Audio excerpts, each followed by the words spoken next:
Wali Kota Padang Panjang, Provinsi Sumatera Barat, Peraturan Wali Kota Padang Panjang Nomor 2 Tahun 2025 tentang penyelenggaraan Mall Pelayanan Publik Kota Padang Panjang. Dengan rahmat Tuhan Yang Maha Esa, Wali Kota Padang Panjang menimbang bahwa untuk melaksanakan ketentuan pasal 7 ayat 4 Peraturan Presiden Nomor 89 Tahun 2021 dan pasal 16 Peraturan Menteri Pendayagunaan Aparatur Negara dan Reformasi Birokrasi Republik Indonesia Nomor 92 Tahun 2021 perlu menetapkan Peraturan Wali Kota tentang penyelenggaraan Mall Pelayanan Publik Kota Padang Panjang. Mengingat 1. Undang-Undang Nomor 25 Tahun 2009 tentang Pelayanan Publik, Lembaran Negara Republik Indonesia Tahun 2009 Nomor 112, tambahan Lembaran Negara Republik Indonesia Nomor 5038. 2. Undang-Undang Nomor 23 Tahun 2014 tentang Pemerintahan Daerah, Lembaran Negara Republik Indonesia Tahun 2014 Nomor 244. Tambahan Lembaran Negara Republik Indonesia Nomor 5587, sebagaimana telah diubah beberapa kali, terakhir dengan Undang-Undang Nomor 6 Tahun 2023 tentang penetapan peraturan pemerintah pengganti Undang-Undang Nomor 2 Tahun 2022 tentang Cipta Kerja menjadi Undang-Undang, Lembaran Negara Republik Indonesia Tahun 2023 Nomor 41, tambahan Lembaran Negara Republik Indonesia Nomor 6856. 3. Undang-Undang Nomor 54 Tahun 2024 tentang Kota Padang Panjang di Provinsi Sumatera Barat, Lembaran Negara Republik Indonesia Tahun 2024 Nomor 160, tambahan Lembaran Negara Republik Indonesia Nomor 6975. 4.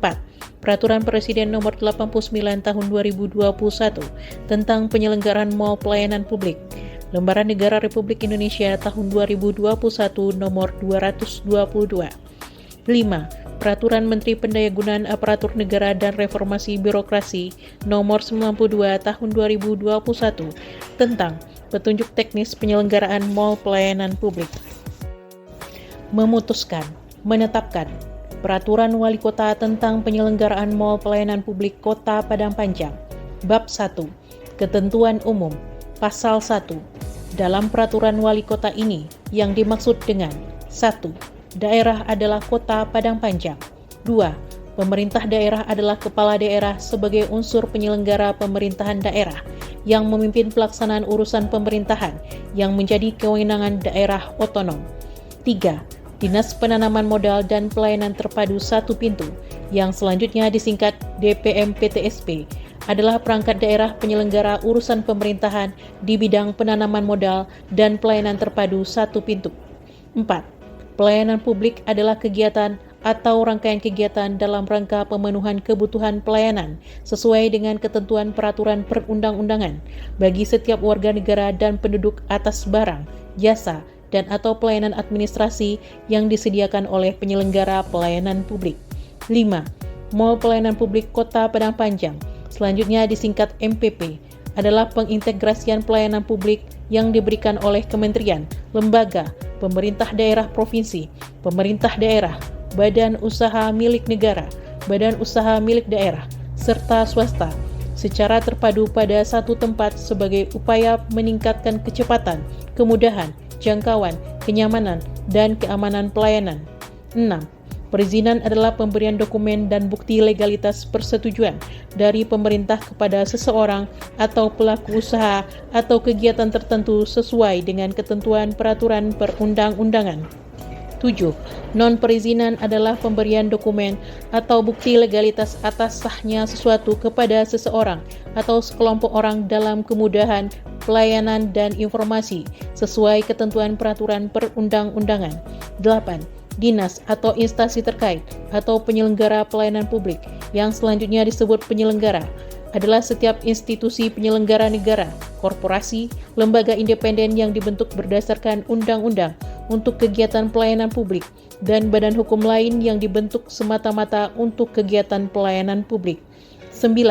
Standar operasional prosedur yang selanjutnya disingkat dengan SOP adalah dokumen tertulis yang berisi instruksi atau langkah yang harus diikuti untuk menyelesaikan tugas atau pekerjaan tertentu. Pasal 2 Ayat 1 Maksud ditetapkannya peraturan wali kota ini adalah untuk memberikan landasan hukum dalam penyelenggaraan MPP di daerah. Ayat 2. Tujuan ditetapkannya peraturan wali kota ini adalah A. Memberikan kemudahan, kecepatan, keterjangkauan, keamanan, dan kenyamanan kepada masyarakat dalam mendapatkan pelayanan publik, dan B. Meningkatkan daya saing dalam memberikan kemudahan berusaha di daerah. Pasal 3. Ruang lingkup dalam peraturan wali kota ini sebagai berikut. A. Lokasi, logo, dan moto MPP. B. Pelaksanaan. C. Mekanisme pelayanan. D. Sumber daya manusia. E. Pengukuran kepuasan masyarakat. F. Pendanaan. G. Sarana dan prasarana. H. Mekanisme pelayanan pengaduan masyarakat. Dan I. Monitoring, evaluasi, dan pelaporan. Bab 2. Penyelenggaraan. Bagian ke-1. Lokasi, logo, dan moto. Pasal 4, ayat 1. Lokasi penyelenggaraan MPP bertempat di Jalan Perintis Kemerdekaan nomor 4, Kelurahan Balai-Balai, Kecamatan Padang Panjang Barat, Kota Padang Panjang. Ayat 2. Logo dan moto MPP sebagaimana tercantum dalam lampiran yang merupakan bagian tidak terpisahkan dari peraturan wali kota ini. Bagian kedua, pelaksanaan. Pasal 5, ayat 1. MPP diselenggarakan oleh DPM PTSP. Ayat 2. Ruang lingkup pelayanan MPP meliputi seluruh pelayanan perizinan dan non-perizinan pemerintah pusat, pemerintah daerah provinsi, pemerintah daerah, badan usaha milik negara, badan usaha milik daerah, dan swasta sesuai dengan ketentuan peraturan perundang-undangan. Ayat 3. Penyelenggaraan pelayanan dalam MPP terdiri atas A. Pelayanan langsung, B. Pelayanan secara elektronik, C. Pelayanan mandiri, dan atau D. Pelayanan bergerak. Pasal 6, ayat 1. Penempatan penyelenggara pada MPP dituangkan dalam kesepakatan bersama dan perjanjian kerjasama sesuai dengan peraturan perundang-undangan. Ayat 2. Penyediaan sarana dan prasarana sebagaimana dimaksud pada ayat 1 menjadi tanggung jawab pemerintah daerah sesuai ketentuan peraturan perundang-undangan. Ayat 3. Setiap pelayanan yang diberikan oleh penyelenggara menjadi tanggung jawab masing-masing berdasarkan peraturan perundang-undangan yang berlaku. Ayat 4. Organisasi penyelenggara MPP yang dilibatkan dalam MPP ditetapkan dengan keputusan wali kota. Pasal 7, ayat 1. Untuk melaksanakan pengelolaan MPP ditunjuk pengelola MPP.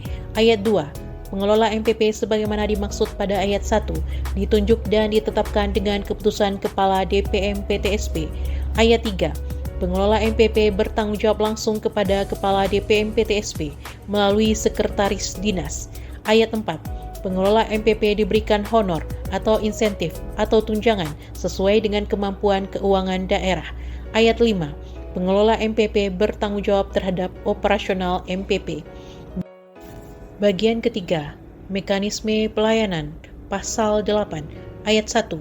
Mekanisme pelayanan perizinan dan non-perizinan yang menjadi kewenangan DPM PTSP tetap dilaksanakan dengan bentuk pelayanan terpadu satu pintu sesuai dengan ketentuan peraturan perundang-undangan. Ayat 2. Pemberian pelayanan pada MPP dilaksanakan berdasarkan standar pelayanan dan SOP. Ayat 3. DPM PTSP mengoordinasikan ketersediaan standar pelayanan dan SOP sebagaimana dimaksud ayat 2. Ayat 4. Pelayanan pemberian informasi dan penanganan pengaduan dilaksanakan secara terintegrasi dalam satu kesatuan MPP. Pasal 9 ayat 1. Dalam melakukan pengendalian MPP, pengelola MPP menyusun tata tertib pengelolaan operasional MPP dengan keputusan Kepala DPM PTSP. Ayat 2. Waktu pelayanan MPP adalah sebagai berikut. A. Senin sampai dengan Kamis, pukul 7.30 waktu Indonesia Barat sampai dengan pukul 15.30 waktu Indonesia Barat. Istirahat pukul 12 waktu Indonesia Barat sampai dengan pukul 13 waktu Indonesia Barat. B. Jumat, pukul 8 waktu Indonesia Barat sampai dengan pukul 16 waktu Indonesia Barat. Istirahat pukul 12 waktu Indonesia Barat sampai dengan 13.30 waktu Indonesia Barat. Ayat 3. Penyelenggara dapat mengajukan perubahan jadwal waktu pelayanan dengan persetujuan dari pengelola MPP. Bagian keempat, sumber daya manusia. Pasal 10, ayat 1. Sumber daya manusia dalam penyelenggaraan MPP, yaitu pegawai DPM PTSP dan pegawai dari penyelenggara yang bergabung dalam MPP, sesuai dengan ketentuan peraturan perundang-undangan. Ayat 2. perwakilan penyelenggara MPP sebagaimana dimaksud ayat 1, yaitu pelaksana pelayanan yang ditempatkan untuk melaksanakan pelayanan di MPP berdasarkan penetapan atau penugasan dari masing-masing pimpinan yang bersangkutan sesuai dengan peraturan perundang-undangan. Ayat 3. Pergantian, penambahan, atau pengurangan pelaksana pelayanan pada MPP dapat dilaksanakan pimpinan yang bersangkutan setelah disampaikan kepada pengelola MPP sesuai dengan ketentuan peraturan perundang-undangan. Ayat 4. Pelaksana pelayanan yang ditempatkan di MPP selain pegawai DPM PTSP, administrasi kepegawaiannya tetap menjadi tanggung jawab masing-masing penyelenggara. Ayat 5. DPM PTSP dapat memfasilitasi A. Penyediaan pengolah data layanan, B. Teknisi teknologi informasi, C. Teknisi listrik dan jaringan, D. Tenaga pemeliharaan fasilitas MPP, E. Petugas informasi, F. Unit penanganan pengaduan, G. Petugas keamanan, H. Petugas parkir, dan I. Fasilitas lainnya sesuai kebutuhan. Bagian kelima, sarana dan prasarana, pasal 11, ayat 1. Pemerintah daerah menyediakan sarana dan prasarana MPP. Ayat 2. Untuk kebutuhan pendukung sarana dan prasarana disediakan oleh penyelenggara sesuai dengan aturan dan ketentuan yang berlaku. Bagian ke-6. Mekanisme pengaduan masyarakat. Pasal 12, ayat 1. Penyampaian pengaduan masyarakat dapat dilaksanakan melalui unit layanan pengaduan yang ada pada MPP. Ayat 2. Pengaduan masyarakat dapat dilaksanakan secara lisan atau secara tertulis. Ayat 3. Keanggotaan unit layanan pengaduan dan mekanisme pengaduan masyarakat pada MPP ditetapkan dengan keputusan Kepala DPM PTSP. Pasal 13, ayat 1. Penerimaan pengaduan meliputi pemeriksaan kelengkapan dokumen pengaduan, registrasi, serta pemberian tanggapan kepada pelapor. Ayat 2. Penelaahan dan pengklasifikasian terdiri dari identifikasi masalah, pemeriksaan substansi pengaduan, klarifikasi, evaluasi bukti, dan seleksi. Ayat 3. Penyelesaian pengaduan meliputi penyampaian penyelesaian kepada pejabat terkait di lingkungan penyelenggara, penyampaian informasi kepada pelapor, pelaporan tindak lanjut, dan pengarsipan. Bagian ke-7, pengukuran kepuasan masyarakat. Pasal 14, ayat 1. Pemerintah daerah melakukan pengukuran kepuasan masyarakat melalui survei terhadap penyelenggaraan MPP. Ayat 2. Survei sebagaimana dimaksud pada ayat 1 dilaksanakan sesuai dengan ketentuan peraturan perundang-undangan. Bab 3. Pendanaan. Pasal 15, ayat 1. Biaya penyelenggaraan MPP dibebankan kepada penyelenggara MPP yang bersumber dari anggaran pendapatan dan belanja daerah dan sumber lain yang sah dan tidak mengikat sesuai dengan ketentuan peraturan perundang-undangan. Ayat 2. Pembiayaan yang terkait dengan pelaksanaan fungsi pelayanan pada gerai pelayanan oleh organisasi penyelenggara yang tergabung dalam MPP menjadi tanggung jawab organisasi penyelenggara pada MPP. Bab 4. Monitoring, evaluasi, dan pelaporan. Pasal 16, ayat 1. Monitoring, evaluasi, dan pelaporan dilaksanakan oleh DPM PTSP sebagai penyelenggara MPP. Ayat 2. DPM PTSP dalam melaksanakan monitoring, evaluasi, dan pelaporan sebagaimana dimaksud pada ayat 1 dapat membentuk tim yang ditetapkan dengan keputusan wali kota. Ayat 3. Tim sebagaimana dimaksud pada ayat 2 mempunyai tugas sebagai berikut.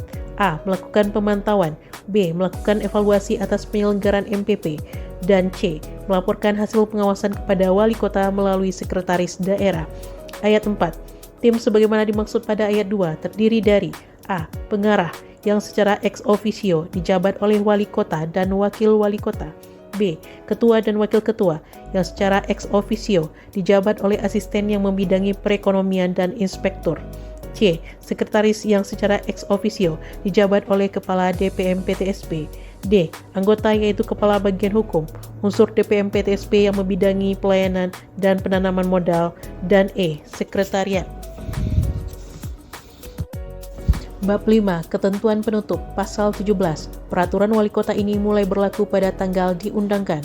Agar setiap orang mengetahuinya, memerintahkan pengundangan peraturan wali kota ini dengan penempatannya dalam berita daerah Kota Padang Panjang.